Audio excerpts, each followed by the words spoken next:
AP రాజకీయ చరిత్రలో అత్యంత డైనమిక్ డిప్యూటీ సీఎం అనే పేరు పవన్ కళ్యాణ్ ఇప్పటికే దక్కించుకున్న సంగతి తెలిసిందే. ఉప ముఖ్యమంత్రిగా తన శాఖలకు మంత్రిగా ఆయన సీరియస్గా తనదైన శైలిలో పనిచేసుకుంటూ ముందుకు వెళ్తున్నారు. ఇందులో ప్రధానంగా గతంలో ఎన్నడూ లేని విధంగా అన్నట్లుగా అటవీ శాఖ మంత్రిగా తన బాధ్యతను చాలా సీరియస్గా తీసుకున్నారు. ఈ నేపథ్యంలో హనుమాన్ మొదలైంది. అవును, పని చేయాలని కృషి, పట్టుదల, అంతకంటే ముందు ఆలోచన, మనసు ఉండాలే తప్ప ప్రతి శాఖలోనూ చేయడానికి ఎంతో ఉంటుందని అంటున్నారు.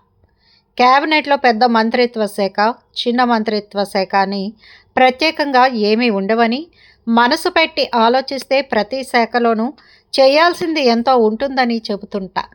తాజాగా ఏపీ అటవీ శాఖ బాధ్యతలు తీసుకున్న పవన్ కళ్యాణ్ని చూస్తే అది నిజమని అనకమానదు. గతంలో అడవుల్లోని ఏనుగులు మానవ నివాస ప్రాంతాల్లోకి, పంట పొలాల్లోకి వచ్చి తీవ్ర నష్టం కలిగిస్తే నష్టపరిహారం ఇవ్వడమే ప్రభుత్వాల బాధ్యతగా నడిచిన పరిస్థితి. అయితే ఆ సమస్యకు శాశ్వత పరిష్కారం తీసుకురావాలని, అటు మనుషులకు ఇటు ఏనుగులకు మధ్య ఎప్పటినుంచో జరుగుతున్న ఘర్షణలను నివారించాలని, ఆధునిక సాంకేతిక పరిజ్ఞానాన్ని ఉపయోగించి వన్యప్రాణులను రక్షించాలని పవన్ కళ్యాణ్ నిర్ణయించారు. ఆ ఆలోచనలోంచి పుట్టిందే healing and nurturing units for monitoring, aid and nursing of wildlife Hanuman project. దాంతో రాష్ట్ర అటవీ శాఖ ఈ ప్రాజెక్టును అభివృద్ధి చేసింది. గత నెలలో దీనికి సంబంధించిన పవర్ పాయింట్ ప్రజెంటేషన్ను అధికారులు వివరించగా పవన్ కళ్యాణ్ ఈ ప్రాజెక్టు వివరాలను సమీక్షించారు. ఈ క్రమంలో ప్రభుత్వం అధికారిక ఉత్తర్వులు జారీ చేస్తుంది.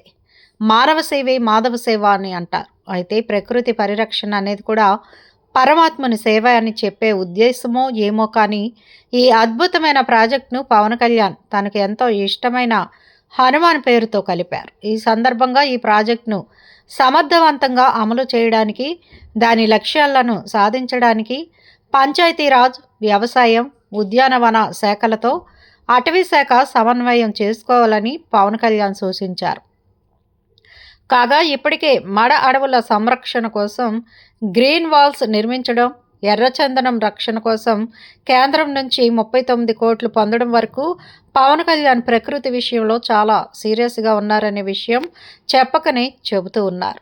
ఈ నేపథ్యంలోనే మానవులకు వన్యప్రాణులకు మధ్య ఘర్షణలు తగ్గాలని, ఎవరి జీవితాలను వారు జీవించాలని, ఒకరి జీవితాలను ఒకరు డిస్టర్బ్ చేయకూడదనే లక్ష్యంతో ఏర్పాటు చేసిన హనుమాన్ ప్రాజెక్ట్ సూపర్ సక్సెస్ అవ్వాలని కోరుకుంటున్నారు ఏపీ ప్రజానీకం.